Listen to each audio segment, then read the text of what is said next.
Let's bring in former Speaker of the House and Fox News contributor Newt Gingrich. Mr. Speaker, good morning. Thank you for being here. So do you agree with that? Does Alexandria Ocasio-Cortez yield more power than Nancy Pelosi? Well, I mean, she certainly wields an enormous amount of power. Pelosi still has the power of the speakership, but I think it is declining. And I think as Biden comes out of the basement and we see more and more radical positions, the moderates are going to get very frightened.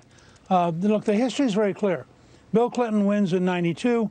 In '94, for the first time in 40 years, we win control of the House. Obama wins in 2008. In 2010, with John Boehner's leadership, the House Republicans pick up 63 seats, the most in modern times.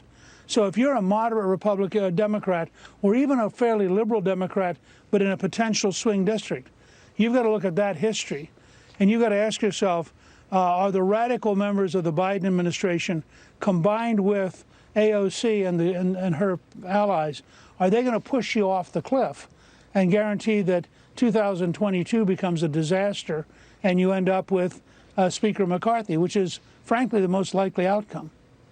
She is defending herself, Alexandria Ocasio-Cortez, against these claims.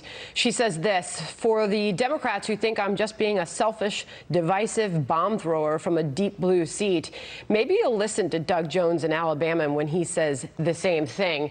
He did echo her comments on that. But just how divided is the Democratic Party, and what does it mean for power of the House moving forward?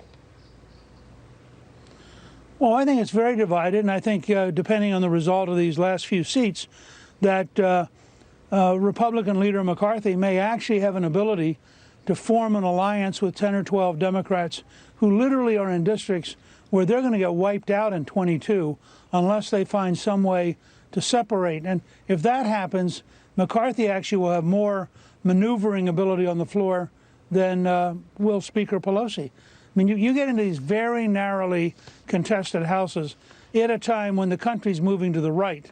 And despite the presidential outcomes, you look at the state legislators, you look at our picking up a governorship, you look at all the things that are happening around the country, you look at the results in various referenda.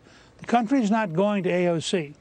She may do fine in a tiny district in Queens where she wins in a primary with 19% of the people voting, but she would be wiped out in most of the country. I hear you talking about a possible alliance formed with some Democrats in the House if Republicans can do it. Rashida Tlaib obviously hears that floated around. She responded to Politico, vowing not to be silenced, Mr. Speaker.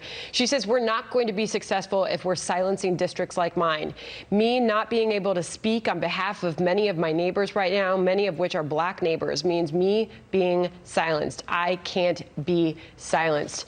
Just makes you wonder what this all looks like. You obviously want to react to that. But here we are, middle of November. We're watching the Biden transition. How does this all play out? Well, there are two different questions. I mean, one is in terms of the House. One of the challenges in the House is each member is elected by their district. So she may be perfectly fine for her district, which is one of the poorest districts in the country, but she's going to be poison in most of the country. And I think she'll have no ability to know that. Because in her district, she does great. So she goes back home. They all applaud. She feels good about herself. You notice she quoted somebody who got wiped out in Alabama. I mean, he's not a very good source of advice about elections for the Democrats.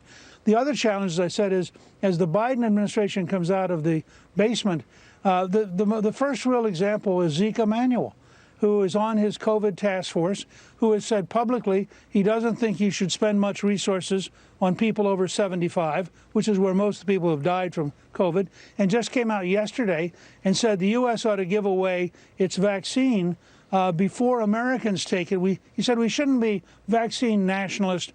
We should be globalist and give it to everybody else on the planet. Well, let's see how many Americans agree.